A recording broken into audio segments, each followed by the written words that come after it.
Hi friends, welcome back to secret of Kerala kitchen. അപ്പോൾ ഇന്ന് നമ്മൾ ഉണ്ടാക്കാൻ പോകുന്നത് ഒരു പാൽ കൊഞ്ചാണ്. അപ്പോൾ നമുക്ക് ആവശ്യമായിട്ടുള്ള ഇൻഗ്രീഡിയൻസ് നോക്കാം.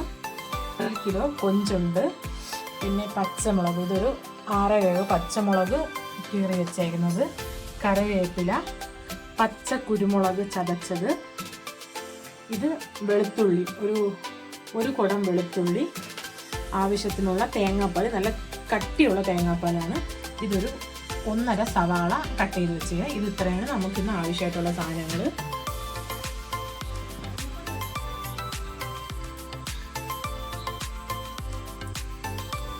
അപ്പോൾ നമുക്ക് പാൽക്കൊഞ്ച് ഉണ്ടാക്കുന്നത് എങ്ങനെയെന്ന് നോക്കാം. ആദ്യം പാൻ ചൂടാക്കാൻ വെച്ചിട്ടുണ്ട്. അത് ചൂടായി വരുമ്പോൾ നമുക്കിതിലേക്ക് നല്ല വെളിച്ചെണ്ണ ഒഴിക്കാം. നമ്മുടെ പാൻ ചൂടായി, ഇനി നമുക്ക് ആവശ്യത്തിനുള്ള വെളിച്ചെണ്ണ ഇതിലോട്ട് ഒഴിക്കാം. വെളിച്ചെണ്ണ തന്നെ എടുക്കണം, വേറെ ഒരു ഓയിലും ഇതിന് യൂസ് ചെയ്യാൻ പാടില്ല.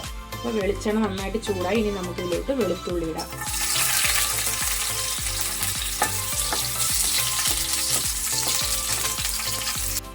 അപ്പോൾ ഇത് വെളുത്തുള്ളി ഒന്ന് ചെറുതായിട്ട് ഗോൾഡൻ കളർ ആവുമ്പോൾ കൊഞ്ച് ഇതിലോട്ട് ഇടാം.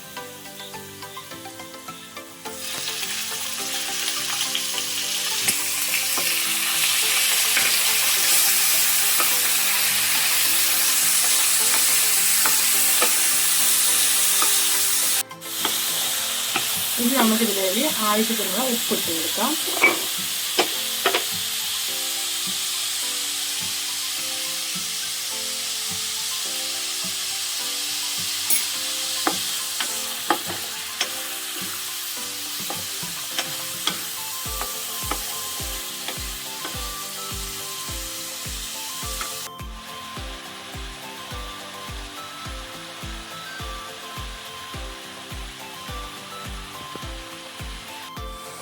അപ്പോൾ ഇതിൽ കൊഞ്ചിൻ്റെ വെള്ളമൊക്കെ ഇറങ്ങിയിട്ടുണ്ട്. ഈ കൊഞ്ചിൻ്റെ വെള്ളം ഒന്ന് വറ്റുമ്പോൾ ഇതിലോട്ട് നമുക്ക് സവാള ഇട്ട് കൊടുക്കാം. അപ്പോൾ നമ്മുടെ കൊഞ്ചിൻ്റെ വെള്ളമൊക്കെ വറ്റി, ഇനി നമുക്ക് ഇതിലോട്ട് സവാള ഇട്ട് കൊടുക്കാം.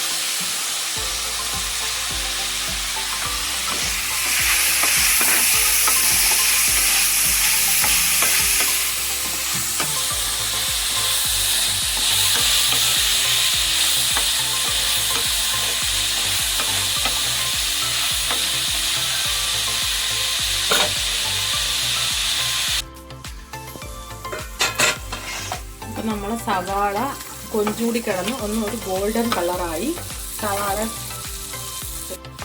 സവാള ഒരു ഗോൾഡൻ കളറായിട്ടുണ്ട്. ഇനി നമുക്ക് ഇതിലേക്ക് തേങ്ങാപ്പാൽ വീട്ടി കൊടുക്കാം.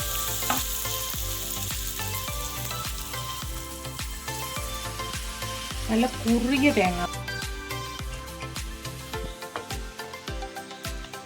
അപ്പോൾ ഈ തേങ്ങാപ്പാൽ ചെറിയൊരു തിള വന്നു തുടങ്ങുമ്പോൾ ഇതിലോട്ട് നമുക്ക് പച്ചമുളക് ഇടാം, കറിവേപ്പില, പച്ച കുരുമുളക് ചതച്ചത്, ഇത് മൂന്നും കൂടിയിട്ട് നന്നായിട്ട് മിക്സ് ചെയ്യും.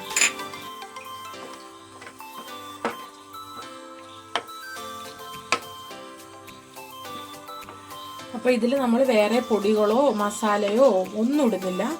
ഈ ഒരു പച്ചമുളകിൻ്റെയും പച്ച കുരുമുളകിൻ്റെയും കറിവേപ്പിലേൻ്റെയും വെളുത്തുള്ളിൻ്റെയും ഒക്കെ ആ ഒരു ടേസ്റ്റ് മാത്രമാണ് ഇതിൽ. വേറെ ഒരു പൊടികൾ നമ്മളിതിൽ ഇടുന്നില്ല. ഇനി ഒന്ന് ഗ്യാസ് ഒന്ന് സിമ്മിൽ വെച്ചിട്ട് ഒന്ന് അടച്ചു വെച്ച് കുക്ക് ചെയ്തെടുക്കാം.